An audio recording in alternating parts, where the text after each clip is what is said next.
Hello, and welcome back to the Zak and Buzz Review. Yes. Ooh, we're back in the studio. Woohoo! Which means it must be another product review. It is. Well, how could you guess?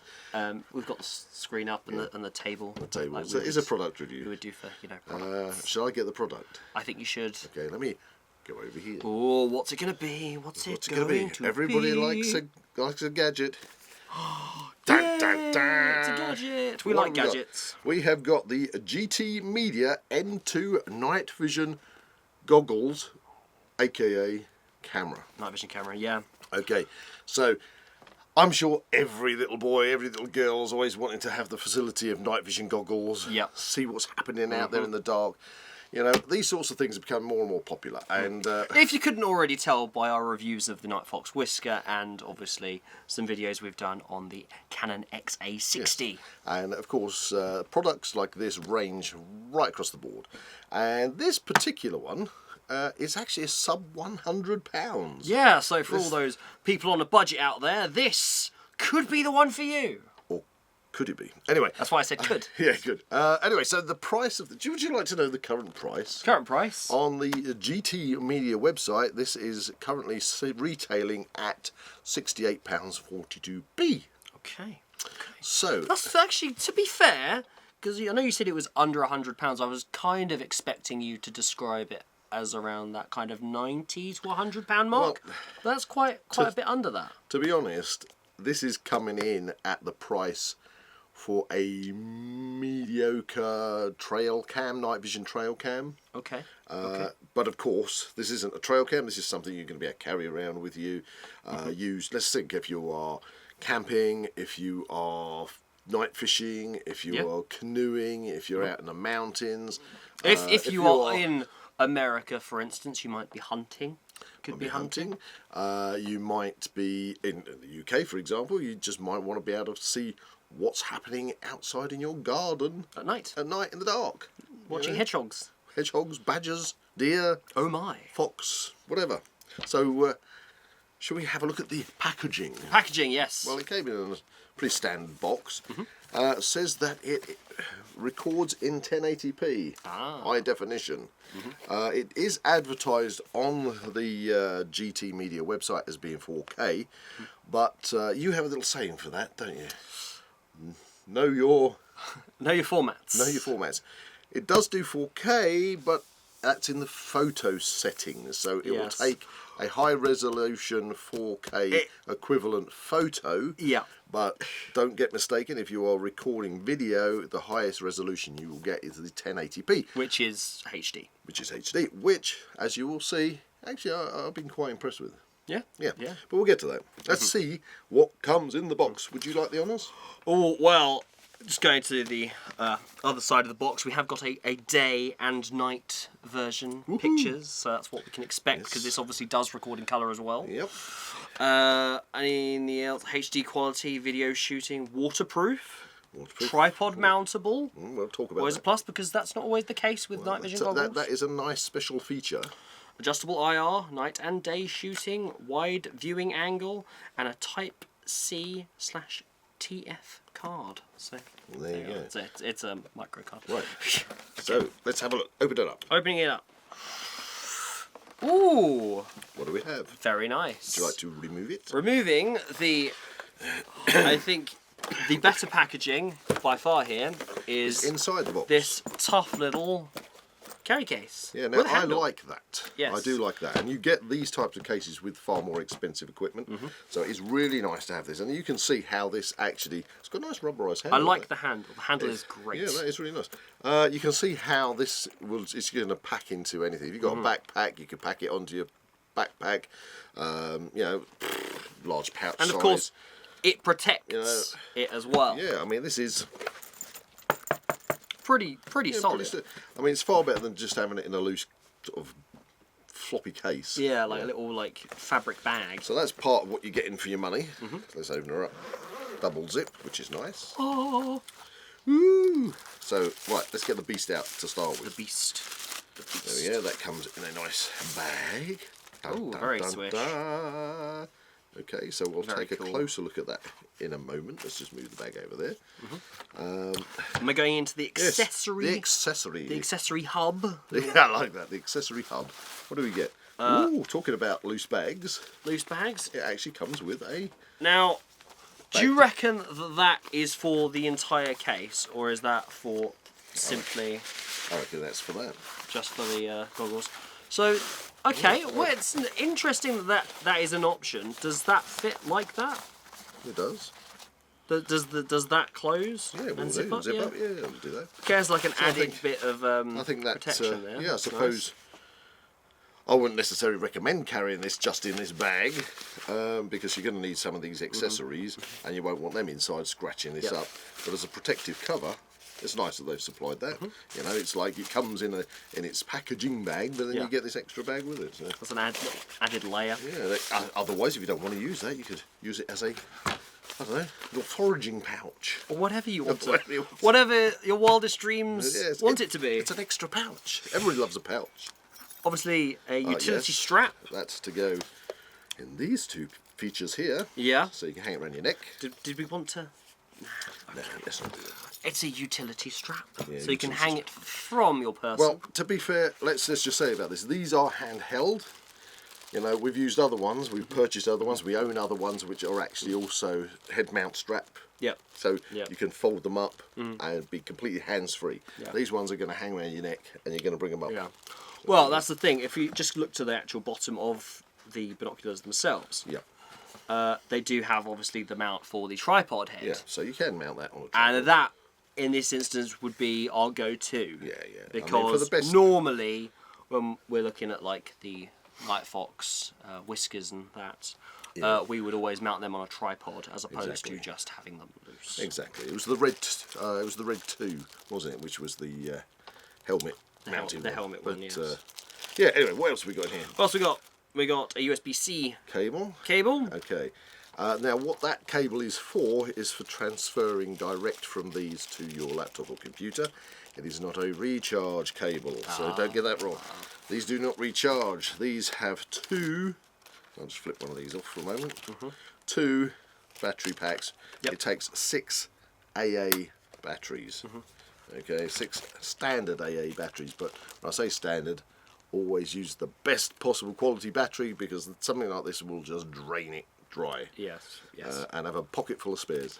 Screen wipe, nice little Just addition. give you a little screen wipe. There you go. And a little micro SD card. SD card and a USB drive. That is an USB card reader, I believe. Ah, okay. You can put your SD in case you haven't got Have a a look. micro SD. Oh yes, Yeah. in the end. I just in sort the of end, spotted the slot. yeah. So if you need to just pop the card out. Yeah, of this, micro SD. Okay. So if you want to pop the card directly out of this, you can stick it into that, slap it in your Bish, USB. bosh, boom. So you've got options. You've got options. So anyway, shall we have a closer look at this? So here we are, up nice and close. We have our operation buttons here, which are all very straightforward. Power on and off, that's easy enough. Menu select, mode, so you have 3 modes on this, which would be to take photo mode, video mode, and then playback mode. You've got the IR choice here, so you can increase and decrease the IR, and also your digital zoom, and your shot button for taking photographs or starting the video. So that's very, very intuitive, very, very simple to use. As you can see here, far and near, this is your focal point just to get your image crispy. If I just turn it this way, that is your camera. Okay, that is the IR light. So one lens, one IR light.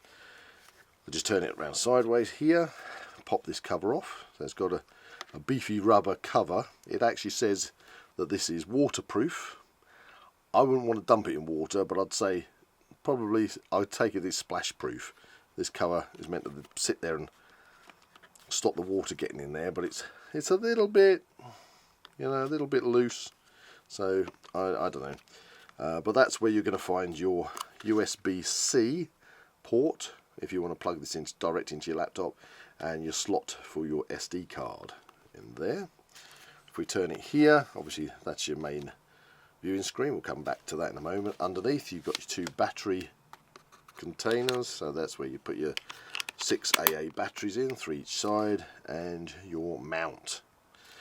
Now, let's go to the menu. Okay, so let's just turn this on. It's going to be a little bit difficult to see because we're trying to video this with another camera.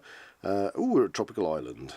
Okay, so we're switched it on. Just hold the power button, turn it on. And then if you want to go into the menu system, you just hit the menu button. That pops that up. And it's a real easy scroll through what you want. Your resolution, for your video, for your photo resolution, formatting the card, set your date, timestamps. Everything you need is there. And you go just up and down. You literally just scroll through, go into it, choose what you want, alter it, push the button, and you're out. And then just turn it off. So that was a much closer look at it, so you can see the features, buttons, etc., and the menu system. So let's see it in action, which is the most important part. So to start off with, let's just take a look at some daytime footage of a bird table with some little visitors.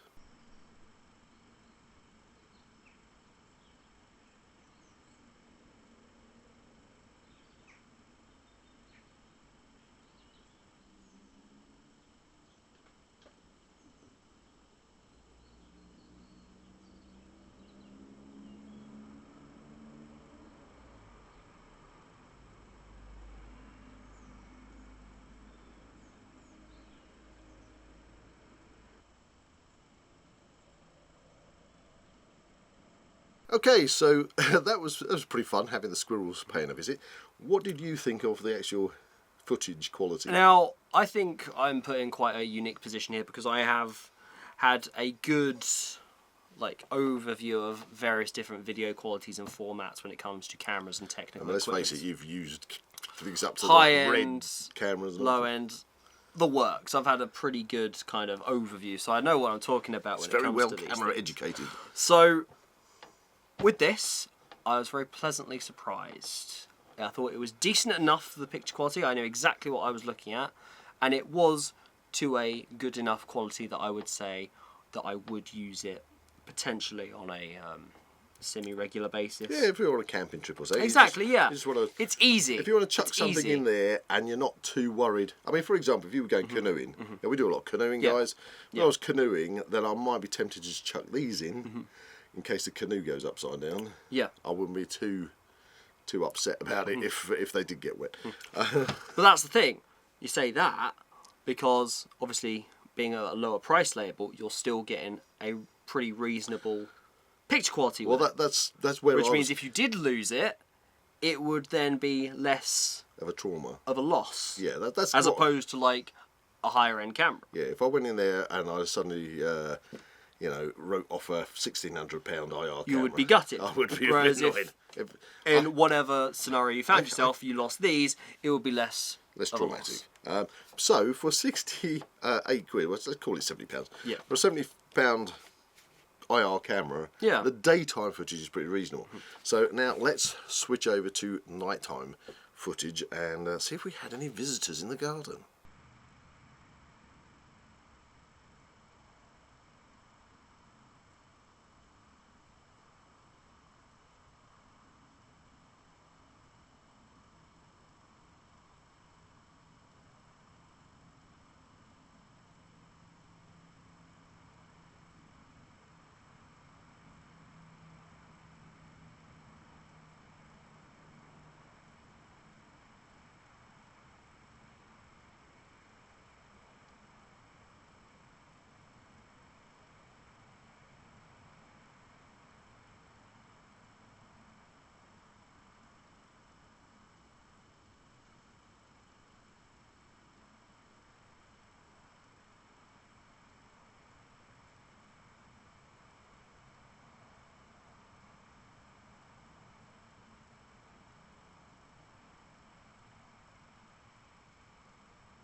So there we go. That was our first nighttime clip, because there was another one coming up, which is that was a fox. Yep. And a cat visiting the garden, and the cat seeing the fox off on it, which was actually quite funny to catch that on camera. So what I was going to say is, again, with the daytime footage and the nighttime footage, this camera was set up on a tripod, probably about 30 feet away from the subject. Yeah. Which was great because you didn't get any wobble, and literally just focused it in and hit shoot, let it run. And this, of course, it all has to be manually focused. Yeah, manually focused. Because obviously it does have the focus rings on the front of the lenses. So what do you think of the quality of that video? I thought it was alright. Again, I liked it. I think it's on par with any kind of IR trail cam you'll get for this kind of price range. I think if I had to criticise anything, bringing up the IR stuff, I think maybe the actual quality of the screen in the actual camera itself. I think it became quite difficult to focus it in the IR mode and in the dark. Okay, so it's quite noisy. If you can understand what that means. Well, let's deal with that. Let's deal with that right now. So the footage you saw, I actually thought of the fox was pretty good. And if you look, you can easily see its whiskers and much finer detail. So the video you get is of a most happy level. Yeah, you know, I'm happy with that. Yeah, of course. For this price, you know, I wouldn't expect 4K, you know, super video, but it is kicking for its price. However, where it falls down, if there has to be sort of negative on it, it is what you say. It's the focal screen. So the screen, obviously, you are looking at an LED screen, which is set back in the camera. Then it has a viewing glass that you look through, and well, with these things, they don't have a diopter setting on them. So if you're using binoculars, for example, you would focus in with one eye, get it nice, and then on the other lens, then you adjust to your eyesight. You can't do that with these. No, because it's a camera. Because it's a camera. So, and I wear reading glasses, and the thing is you're looking at this, and it's like a couple of inches away from your face. Yeah. So it does make it. You can get your glasses in here. I didn't bring my glasses with me. But you can go if you wear glasses, you can do with it. But the best you can do with this is, as you said, to focus in on your subject. You're going to have to go blurred. Back through it to blurred, and then find the happy medium. Find that medium, which is as clear as you can get it, whilst seeing it on the screen. However, when you review it back on the video, the focus is far better on the video than you're seeing on the screen. So you have to kind of believe that what you're watching is good. That's very much the case, and that is the case with most cameras, because some cameras do have worse displays than others. I mean, the camera we're looking at the moment has a really good picture display, but even that said, the captured footage will far outstrip what we can currently see. And that's what you're getting with this. So what you get to see is far better on the end result. Which leads us to our last little bit of footage, which you're going to watch now. So today we are going to be testing this IR camera. Now, it's very hard to see Buzz in the bottom right hand corner of frame right now, and that's because the IR isn't actually turned on. So to test this, we're going to press the IR button. He will slowly become more visible in the trees. There we are. Level 5, level 6. Yeah, I think that's good. That's good. So Buzz, to also test this sound, how far away would you say you are? I think I'm about 100 to 120 feet away. Okay, so the framing of this is to test the zoom function of this particular IR camera. So what I'm going to do now is I'm going to test the zoom, so we can see a nice big close-up of Buzz.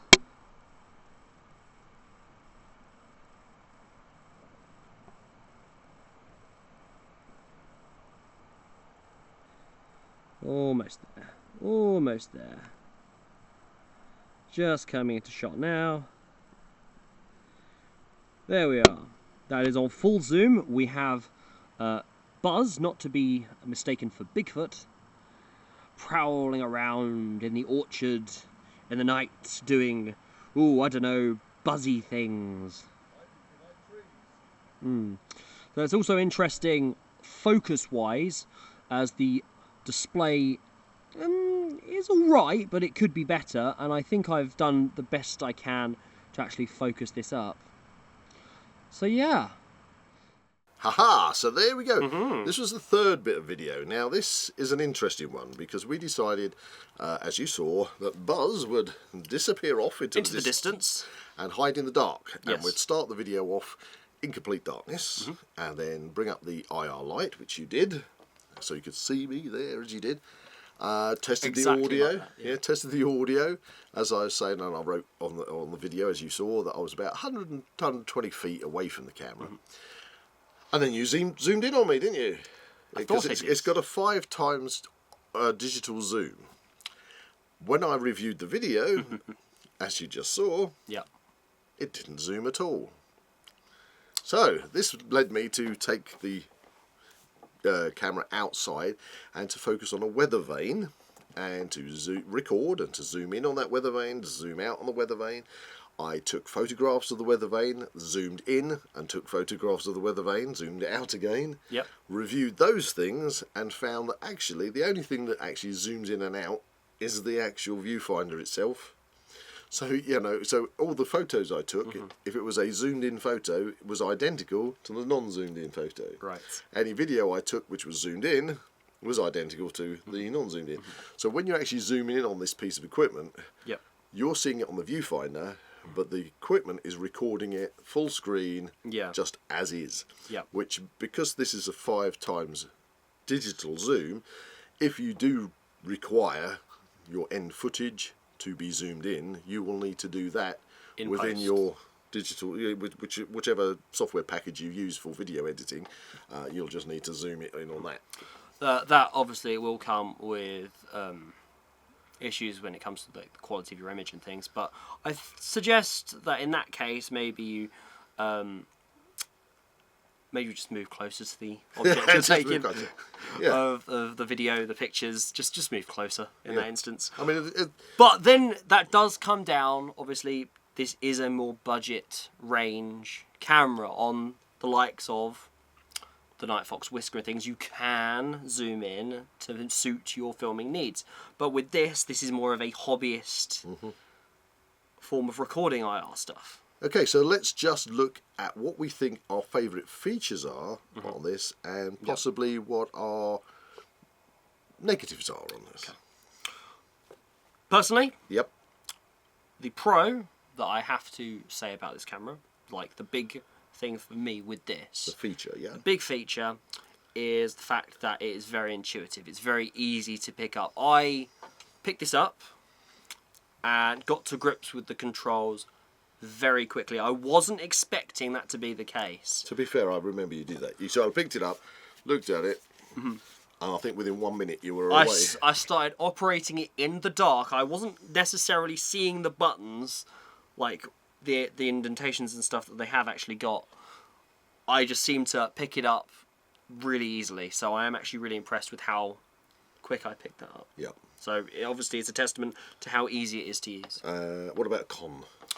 A con, I think it has to come somewhere between the zoom and the actual display inside the camera itself, because I can see where the zoom aspect of it could help you in getting that focus, but the display, especially in the IR sense, does become a bit fuzzy and it does become a bit tricky to focus in, especially at long distances. But I think if you just play with it, get used to it, then you get past that. It's certainly a thing to become attuned with. It's certainly something that you're not necessarily, for somebody who's new to this, you're going to pick it up straight away. But if you do have prior experience with similar equipment, I think you will pretty quickly pick it up. Do you want to hear mine? Yes. Okay. Well, go on. I was going to go for 2 features that I do really like about this. Okay. You know, I like the price, but that's not a feature really. But I like the fact that you just said ease of use is just so intuitive. You know, it's just so simple, you know, which is great because a lot of people get confused very easily over things. You don't want to go deep into all the menu systems to work everything out. But so ease of use is one feature that I like. The second feature that I like about this is that it has, and it might be a small thing, but it means that, that it has got the tripod mount. Yep. Okay, because you'd be surprised how many of these don't come with a tripod mount. Yep. And having a tripod mount literally is a game changer with this kind of equipment, because once that's on a tripod and you've got it set up and you can come away from it and that camera stays dead still, that's when you're going to get your best footage. That's where it becomes really handy as well. When you are trying your best to tuck your elbows in, fiddle with everything, lock it in, and then hold. I mean, it's going to be an enjoyable experience to view, say, you know, wildlife at a distance, in the dark, whatever. But if you're trying to get some good footage, that little bit of wobble that you'll get off your hands kind of spoils it. But if you can have that mounted on a tripod, then you've nailed it. So they're my two. It's great features. that that's there. It's great that that's there. If I had to give it a con, again, I actually find it difficult to really give it cons because of the price range. Yeah. You're getting... It has to be considered, doesn't it? You have to consider the price range, because you are like a 70 quid piece of kit, which is, so far, all the features are kicking it out of the park for its price. But for a con, I would probably say that it's the batteries. I do like having a rechargeable battery pack. And I do like, so I could plug this in, have it recharged, and we'd probably get, you know, 3 or 4 hours out of it. Yep. The other thing with it is I'm used to cameras where you can plug in an external battery pack, so you can extend that runtime. But in this, it's just the 6 AA batteries, which means that your battery, they're going to get gobbled up pretty quick. So you just need to make sure that you use the best batteries, as I said before, that you can, and keep a pocket full in your backpack so you can keep it running. And would you say a good idea, especially when longevity becomes a thing, perhaps taking the batteries out of... Oh, definitely. Never, ever... equipment after you finish using it, because you never want it to go Don't wrong. let them go green. No. Yeah, that would be don't have a leak. awful. You don't want that. So yeah, never ever leave your batteries in the camera for long term. I mean, of course, overnight, a couple of days, that's not a problem. But don't go and stick it away for storage and leave the batteries in. Always take them out. So there you go. That's the what have we got with the GTMedia N2 Night Vision IR camera goggles, call them what you will. It's kind of like in that weird zone, isn't it? It is a weird zone. It looks like goggles. It looks like a pair of goggles, a pair of goggles. binoculars, but in actuality, its function is as a camera. Yes, they're not actual Goggles. not actual goggles, But they look like them. Yeah.